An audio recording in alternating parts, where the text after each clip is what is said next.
Hey everybody over at Movies.com, it's the Schmoes Know Movie Show. I'm Christian. Happy New Year, everybody. Oh yeah, that's right, it's 2015. We're wearing the same clothes as from 2014. I'm Mark, and these are going to be the top 5 horror sequels in honor of The Woman in Black Part 2. Yeah, there have been a lot of sequels out there for horror movies, and there have been some that have been not so great. There's been a lot that have been not so... I love horror movies, and I can admit there's a lot that aren't really good. Most have been not so great, but we're going to catch a couple that did the series proud and maybe even rejuvenated some of it. Mark, what do you got? It almost would have been more fun to do the worst horror sequels, and you could have Pet Sematary 2, right, and the Blair Witch Project 2. Caddyshack 2. Let's celebrate. Oh man, don't remind me of that nightmare.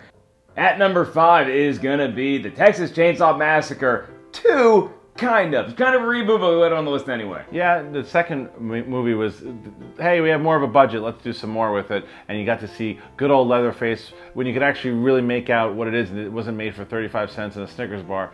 And it's still pretty terrifying because you got to see Leatherface kick some serious ace. Absolutely. I think that was the one that really scared a generation telling this tale. And that tale has been retold throughout the ages in films that's not as good as this one. So this is definitely the best in the series, in my opinion. All apologies to Matthew McConaughey. Nothing's worse than that last one. Go get him, cuz. Okay, Christian, at number 4 is going to be the third part of the series. What do you got? Paranormal Activity 3. Oh. Everyone just thinks about that fan. The oscillating fan cam is awesome. It was great. Look, the first one was really scary. The second one, yeah, kind of jumped it a little bit, but it jumped it a little bit. The third one got us back, and it took another spin on the franchise and took us back to the 80s.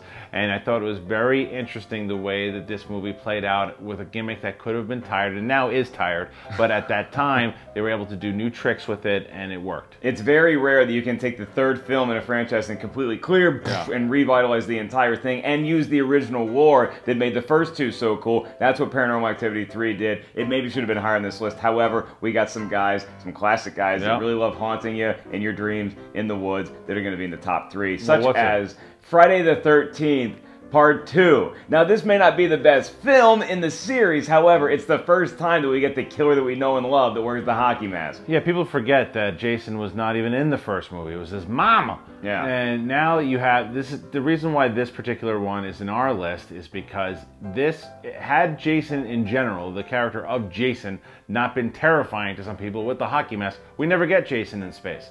But now, because of this, we do. We got 2, 3, 4, 5, 6, 7, 8, Freddy vs. Jason. We got it all because 2 was successful in making a terrifying character. He ain't a strong swimmer, but man, is he good at stabbing teenagers. Christian, at number 2 is another third part of a series. What do you got? Nightmare on Elm Street 3, Dream Warriors. Yeah. This was a movie I remember seeing that, you got Freddy Krueger's stand-up comedy, which was amazing. but it was, you got all the graphic kind of, you know, the intense special effects coming through the wall. Well, there's things that he would do in it, but it also had a group of teens that people thought were crazy that really went after Freddy, and it was a battle between them. And every movie kind of was, but there was almost like a superhero feel to it at times.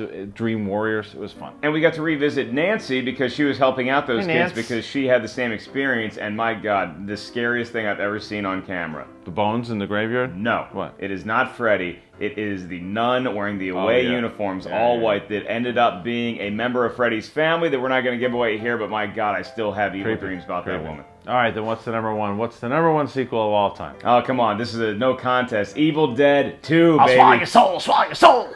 I was really happy that they were at least getting Evil Dead back into the popular consciousness again, even though I don't think it ever left. And this movie is the biggest reason why, because before you could have a really fun movie like Army of Darkness or just a straight-up horror film like Evil Dead, you had the perfect mix of action, horror, and comedy. But it's a horror film. It is, and it's very similar to what we were talking about with Texas Chainsaw. It's pretty much a remake of the first one, but called Part 2. And it just, Sam Raimi had way more of a budget because the first one had a cult following and got him some recognition. And it was, between him and Bruce Campbell and the collaboration of those two, there's some really funny moments. People forget how funny Evil Dead 2 is, because Ash is such a great character. And people forget what a great filmmaker and how inventive Sam Raimi can be when he's when he's getting into a rhythm. It maybe has never been exemplified more than in this 2 or another 2 he did, Spider-Man 2. So there you go. That's it. That's our list. For you guys out there, what are some of the best horror sequels of all time? You're going to put Chucky in there? I'm going to throw Hellraiser 2 in there. I'm going to throw... Jaws 2 isn't a terrible movie. Jaws 3 and Jaws the Revenge are. And then I'm going to give you Exorcist Part 3, at least redeemed a little bit of Exorcist 2, The Heretic, which is just god-awful. What about Poltergeist 2? Is it terrible? No, it's not terrible. All right, how about you guys? What do you think? List some sequels and tell us what are some of the best horror sequels of all time.